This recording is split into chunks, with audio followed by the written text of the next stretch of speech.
Hi guys! Magandang gabi. Welcome back po dito sa Gandara SRU channel for showbiz update. Nandito na naman nga po akong muli nagbabalik.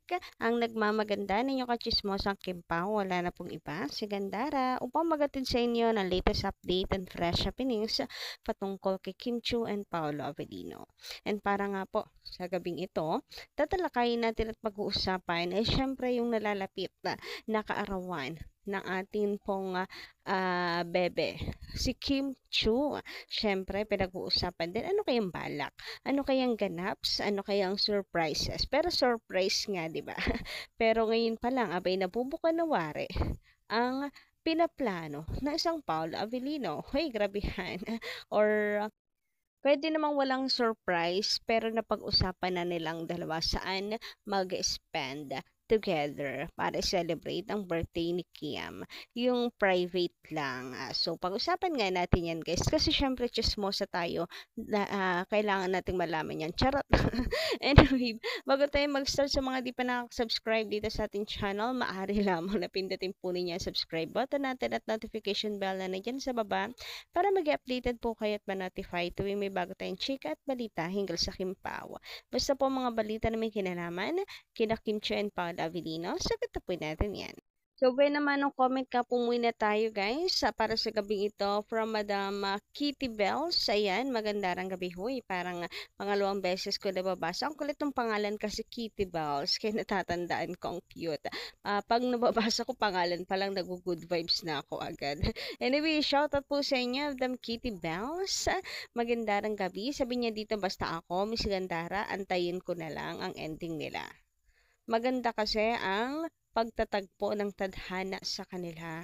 Matured na ang mga age nila. Kung mga bata pa silang pinagsama, malamang maghihiwalay lang. Basta yung mabigla tayo na ikakasal na pala sila, tingnan mo, kay Charlie and Carlo Aquino, 'di ba? Gulat lahat. So ayan guys, sa patungkol dito, agree ako diyan. Napakaganda ng timing. They are both matured. Marami na rin silang mga experiences na ma-apply when it comes to relationship. Alam mo naman, alam niyo na 'yon.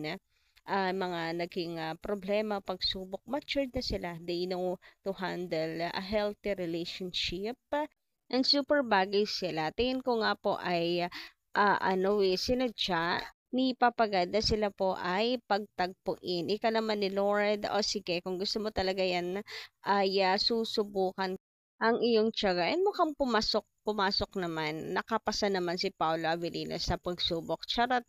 Pero yun nga, pero biro guys, sinadya na siguro nga ng Panginoon na late po silang pagtagpuin.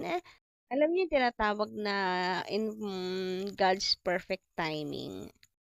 Alam niyo na rin naman siguro yung sinasabing pinagtagpo tayo sa maling oras, panahon. Yung mga hindi pa tayo hinog, yung mga mahal niyo isa't isa pero wala pinagtagpo kayo sa maling panahon pa. Kaya maraming heartbreak din. Pero ganun talaga, in reality, our greatest love tend to be our greatest lesson in life. Anyway, bago tayo lumiko sa pinag-uusapan natin about nga sa Kimpaw, ay pinagtagpo sila ng tadhana in right timing, yung binigay ni Lord. So, para sa silang matured kung saan wala na silang oras, time, sa mga lokohan, ganyan, for experience, nasa ano na sila stage of settling down eh. Pangarap din naman nila magkaroon ng happy fam. So, yun lang. Wish natin the best para po sa Kimpaw.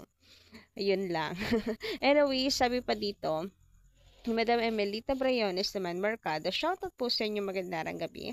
More TikTok and vlog for Kim and Paolo. Love you both, Kim Pao. Yes! Naku, sana nga. Nakakatuwa at ang sarap pong pagmasdan ng Kim Pao pag nagtitiktok ka. And lalo na pag nagba-vlog si Kim, tas kasama si Paolo.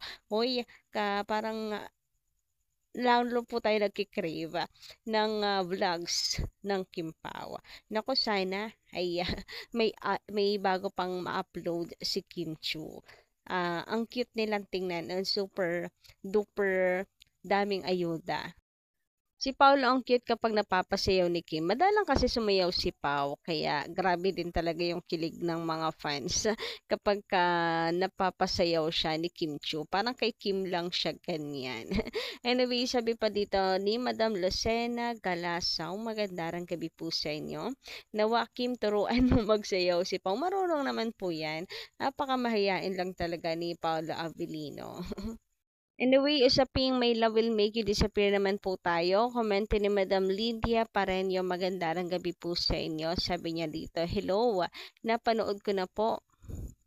Nakapanood na po ako kanina ng movie ng Kim Pao. Uy, kamusta po yung experience? Masaya? May kasama ba kayo? Wala akong masabi kundi napakaganda, lalong-lalo na sa ending dahil sumigaw si Kim na may jowa na siya. Ayan yung ano nga, yan yung sa interview eh. Yung bigla pong na speechless si Paula Abilino. Napanood nyo na ba yung vlog ko na yun? Na-speechless si Pao. Tapos si Kimi naman palingon-lingon. Bago lang yun kay Kim Chu, yung aligaga, hindi alam yung gagawin, hindi alam yung sasagot. Pero para bang nag-iintay ng instruction, amin na ba siya o hindi? Parang ganun. Pero ito na nga, yung mga hindi pa po nakakapanood dito, make sure na may kasama kayo para worth it yung panonood. Bakit? Paniguradong hindi nyo kakayanin yung kilig. Kaya kinakailangan nyo ng kasama para hampasin. Oo, talagang sa sobrang mong kilig, ang sarap kapag may kasama ka, meron kayong na tawag doon, dalawa kayo nagkakagulo saka sobrang kilig. Nag-uugaan kayong dalawa. Ang saya kaya, nasabi ko sa inyo, magsama kayo ng kasamahan. Super, ano talaga siya, Valentine. Sayang talaga, sayang at naurong ng March 26. Saya sana kung Valentine's Day to ipinalabas. Bongga, sobrang laki na kikitain ng pelikula talaga. Pero wala naurong ng naurong. Pero to the rescue naman po ang mga Kim Pao fans. Kaya malaki pa rin sure ang kikitain ng movie na to. Although medyo right timing. Gawin na lang natin na Valentine's araw ng mga puso ang March. Team destination ng Kim Pao together. 3, 2, 1, go! Beach. Deserve naman talaga ng beach trip talaga. Gusto kong mag-swimming Hey! sa balong malalim. So, ayan na nga, sa mga promotional video ng Kim Pao, abay na booking. Talagang, iisa lang ang isip at puso ng Kim Pao. Charot. So, ayan, parehas po, dream destination ng Kim Pao is sa beach. And alam niyo naman, March ngayon, tag-init, and hindi pala mag-April na kasi katapusan na ngayon ng March. So, summer is waving.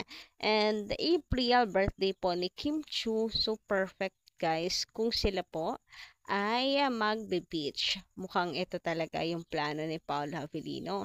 Or ng Kim Pao ha. Celebration ng birthday ni Kimi. Sana nga. Or kung hindi man idadaos ng birthday ni Kim ang kanilang vacation, sinasabing magbabakasyon ang Kim Pao. Baka mga Mayo pa ang vacation, abay, saan kaya yung beach na yan?